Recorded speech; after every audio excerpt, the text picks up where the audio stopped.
Whistler.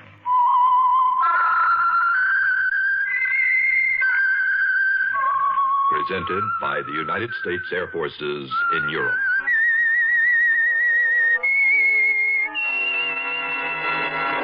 I am the Whistler, and I know many things, for I walk by night. I know many strange tales hidden in the hearts of men and women who have stepped into the shadows. Yes, I know the nameless terrors of which they dare not speak.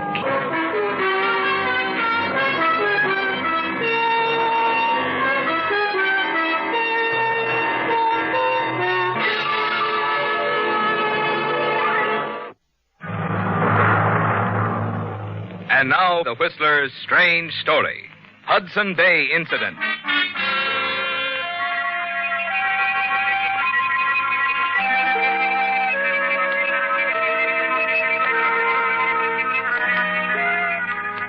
It all began at a secret international business conference at the exclusive Hudson Bay hunting lodge between two important men, Elliot Bradley of the Bradley Metal Processing Company and Bernardo Nagashi of the Middle Eastern Metals Limited. A conference which also included handsome, suave Charles Reeves, personal secretary to Elliot Bradley. Yes, you've been present at many important conferences with your employer, haven't you, Charles? And you've learned many important facts. Facts you expect to turn to your own advantage very soon, with the assistance of your employer's attractive wife, Pauline Bradley. Yes, Pauline can be a big help to you, can't she, Charles? You smile as you complete the final arrangements for the conference between your employer and the important Bernardo Nagashi, a conference you're certain will change the course of your life. Give me the lodge guard's office, will you, please? Chief of Guards Kincaid speaking. Oh, Kincaid, this is Reeves here. Look, there's been a change of plans. Mr. Nagashi is not coming up by car. You see, we heard that he hated to fly, but he just wired that he's coming in from Washington on a chartered plane anyway. Better send the limousine to the airport right away. Yes, Mr. Reeves. What about the reporters? Reporters? Yes, sir. Several of them are here. Oh, but this conference was supposed to be a well-kept secret. Well, how do you suppose they found out? I wouldn't know, Mr. Reeves. Mr. Bradley's arranged for a few hours of hunting with Nagashi before the business conference. Right, Mr. Reeves. Well, I'm tired of being kept in the dark. What's this all about anyway, Charles? Well, I'm sworn to secrecy, Mrs. Bradley. You'd better ask your husband. Yes, I can tell you now, Pauline. Britannium. Oh, the rare metal, Elliot. Yes, we need it desperately for our defense production. And where does Mr. Nagashi fit in? His outfit, Middle Eastern Metals, controls most of the world's production, and they're selling it behind the Iron Curtain. And we've got to stop it. That's why I'm meeting Nagashi. And just what are you supposed to do? Get the Britannium for ourselves. Nagashi wants certain patents that we control. So I'll put it on the line. The patents in return for all of Middle Eastern Metals' Britannium. Well, what are all the guards for? Somebody might just try to get Nagashi and pin it on me. And that would kill our chances of ever getting the Britannium. Well, with all this going on, you're quite the man of the hour, Mr. Bradley. May I suggest that you'd better go on down to the main lounge and talk with the reporters before Nagashi arrives? I'd certainly like to know how they found out about this meeting. You coming along, Reeves? Oh, why don't you let Charles stay here and keep me company? Very well. I'll be back in a few minutes.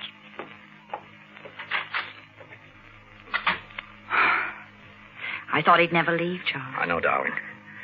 Well, tell me, is it good news? Are you going to get away? Yes, I've arranged it with Elliot.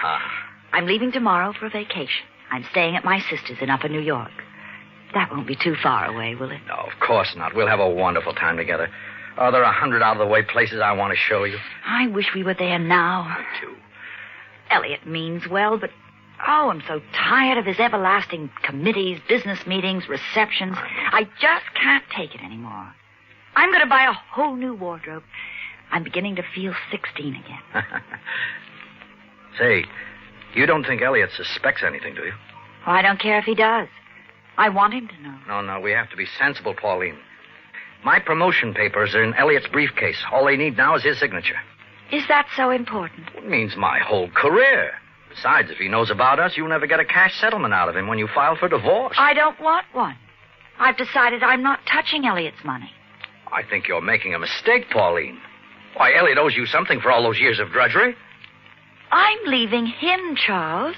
He owes me nothing. He's done his best to make me happy. He just doesn't understand that it takes more than success to make a woman happy. But, Pauline, all our future plans... Look, we might as well face it now, Charles. Which comes first, your career, cash settlements, or me? Well, you do, darling, of course. Well, then, I'm going to tell him. Oh, look, let's not quarrel, Pauline.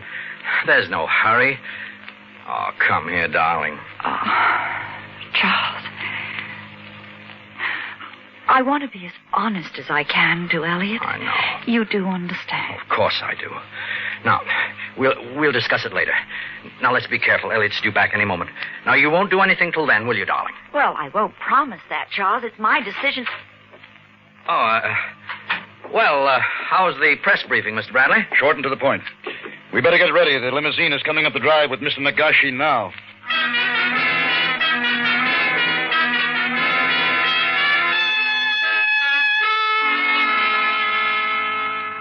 A drink, Mr. Nagashi? No, thank you, please. Afterwards, yes. But now I am most anxious to begin the hunt, which your husband arranges for me. Well, then, why don't we get it started? Here's our gun rack, Mr. Nagashi. You just take your pick. Thank you. I like this gun, Mr. Bradley. Hmm? It's the same model as my own. Well, I'm glad you like it. So, shall we get started? The jeep's out and back, sir. Then lead the way, Mr. Reeves. I understand you Americans are great marksmen. I am most anxious to see for myself.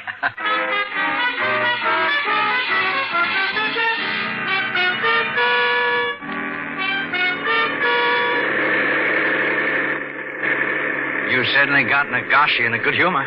He's nailed a half a dozen rabbits. Now he wants a deer. Yeah. He seems to enjoy hunting immensely. Lucky he does. You're still going to find him a tough man to deal with, I'm afraid. Well, where to now, Mr. Bradley? Reeves. Drive over to that clump of trees and brush. I'd swear I spotted a deer. Yes, sir.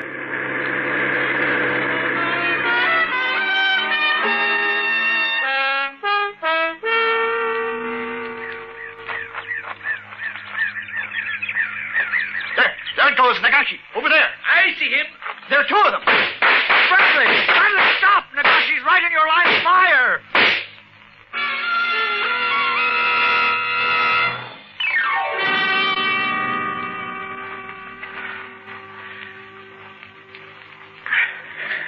Say something, for heaven's sake.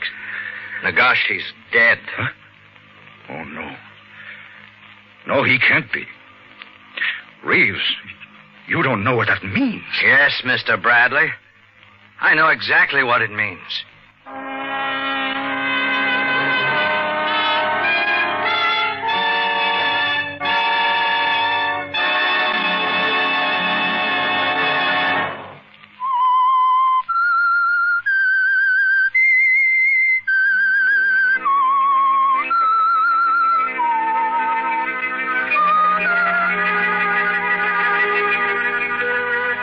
This is a stroke of luck you hadn't expected, isn't it, Charles? And as you help Elliot Bradley carry Nagashi's body into the jeep, you see a way to speed the completion of your own plans. Bradley's accidental shooting of Nagashi can be turned immediately to your advantage, can't it, Charles? Outwardly, of course, you still remain the obedient and sympathetic personal secretary as you follow Bradley's instructions to the letter. You have all his personal effects? Pistol, handkerchief, wallet, and passport, all here. All right. Leave them on my desk when you get back. And now remember, we can't let any of the reporters get wind of what's happened. Not yet. Right. I don't think they can see us from the main lodge. And I hope not. I'll drive the body back to one of the rear guest houses. You walk back to the house. Phone Kincaid and have him meet me there as soon as possible. Yes, Mr. Brad.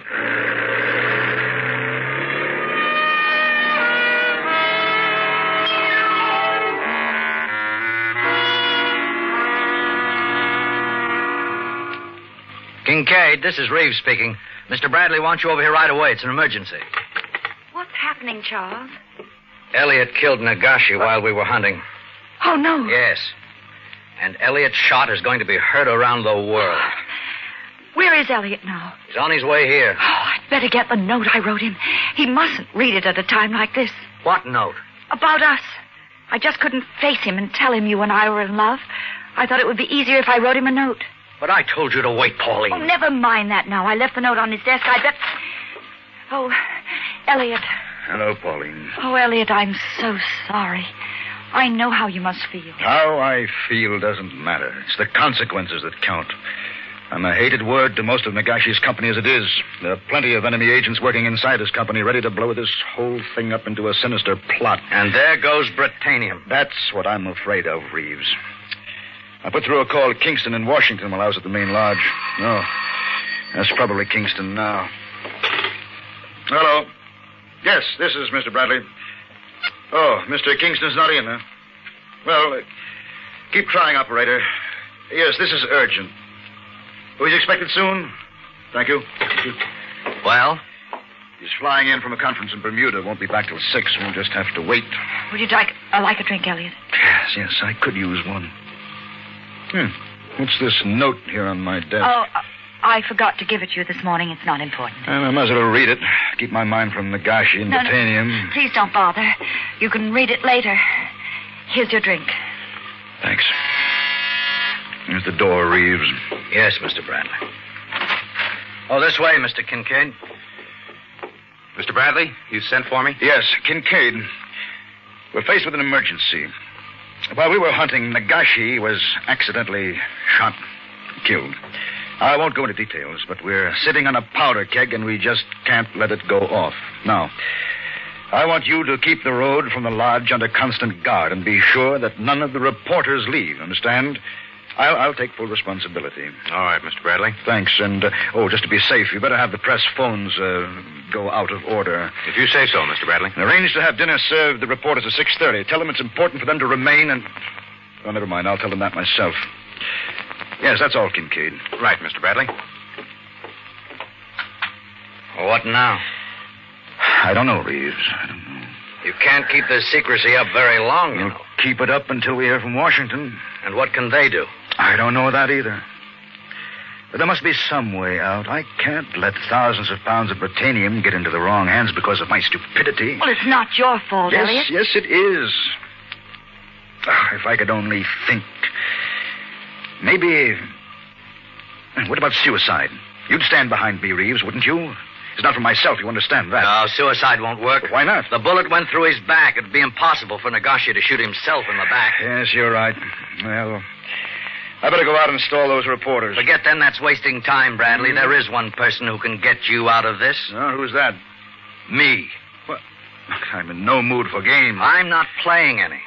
All right, then. What do you have in mind? There were only 2 of us with Nagashi. I know that. Get to the point. All right. I could say I shot him. Nagashi's company never heard of me. Yes, that's it. At least it would give us a fighting chance.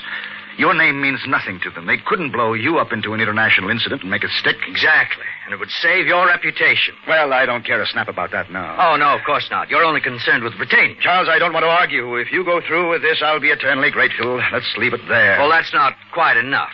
What do you mean? My promotion, for one thing. We've gone through that before, Charles. That was before. And the same reasons still hold. You don't have the maturity or the experience to be a division chief. Now, in time... In time, the time is now, Bradley. Ah, I see. No, not quite. I'm not finished yet. You just bought 5,000 shares of preferred stock in the company. You'll sign that stock over to me. Charles, how can Keep out of this, Pauline. Now I'm warning you. You don't know what you're saying, Reeves. Oh, don't I? What's that quotation? Power falls to the man who has the courage to be merciless? In other words, blackmail. Why? Don't start anything, Bradley. Remember, I'm your only witness, and if necessary, I'm prepared to swear you lost your temper and killed Nagashi deliberately. Oh, you don't, Elliot. That's just what he wants. You're right. I have to keep my head. I'll answer it. Hello? Yes, just a moment. It's Kincaid for you, Elliot. Yes, Kincaid. Huh? All right. Well, I'll be right over. Well, what was it, darling? The reporters are climbing all over Kincaid. I have to go out and talk to them. In the meantime, Reeves, you'll have a chance to change your mind. Thank you, Bradley. But don't count on it. As Elliot leaves to see the reporters, you casually walk over to the bar and mix yourself a scotch and soda. You're in a perfect position, aren't you, Charles? You know Elliot is growing more desperate and that he'll soon have no choice but to accept your terms. You'll have the position and wealth you've always wanted. You're not at all worried about Pauline now, are you, Charles? You're sure you don't need her anymore? And you're almost amused as she comes toward you, her eyes blazing with anger. That was low and vicious, Charles. No matter how we feel, Elliot is a fine man. He doesn't deserve that kind of treatment, especially from you. Well, the loyal little wife. Charles. Charles what? You're a great one to be preaching sermons to me. Don't talk that way. Why not? What did you do the minute your husband's back was turned? That's a nasty thing to say.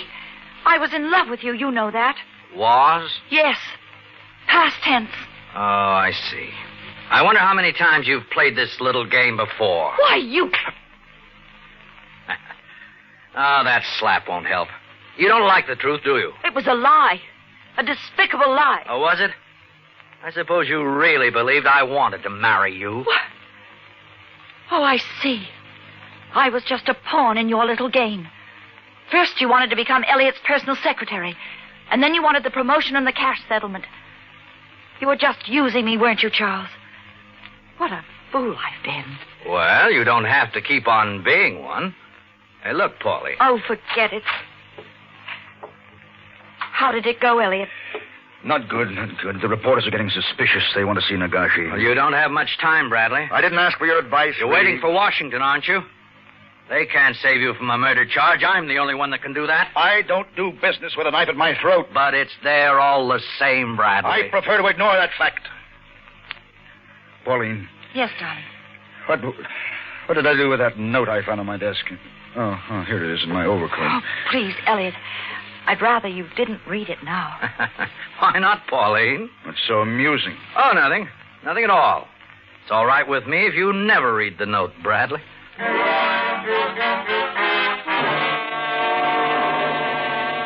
No, you're not worried, are you, Charles?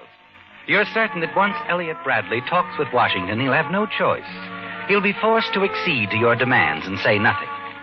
As Elliot and Pauline make a half-hearted attempt at conversation, you sit smoking cigarettes, waiting for the phone call from Washington you're certain will come through at any moment.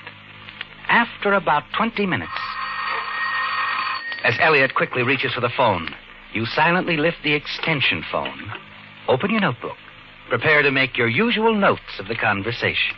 Elliot Bradley speaking. Washington calling Mr. Bradley. Put them on. Hello, Mr. Bradley. Yes. This is Lester Shaw, manager of Mr. Nagashi's American office. Oh, yes, Mr. Shaw. I'd like to speak to Mr. Nagashi, if you don't mind.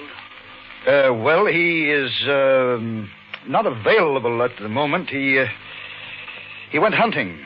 Oh, I see. Well, then, would you tell him that we received a coded cable from our board of directors this afternoon? A special messenger is on his way to the lodge to deliver it to him personally. He should be there any time now. Yes, I'll tell him. Thank you. Good day. Good day. What is it, Elliot? Bad news. A messenger's on his way up here to see Nagashi. Well, Bradley? All right, Reeves. All right, you win. No, don't do it, Elliot. Don't do it. I have no choice, Pauline. I can't risk our whole defense production to stop one cheap little crook. Here's your briefcase, Bradley. Sign the necessary papers and be quick about it before I change my mind. You get the door, Pauline? No. Sit still, both of you. Let me answer it. It'll be my last official act as your private secretary, Bradley.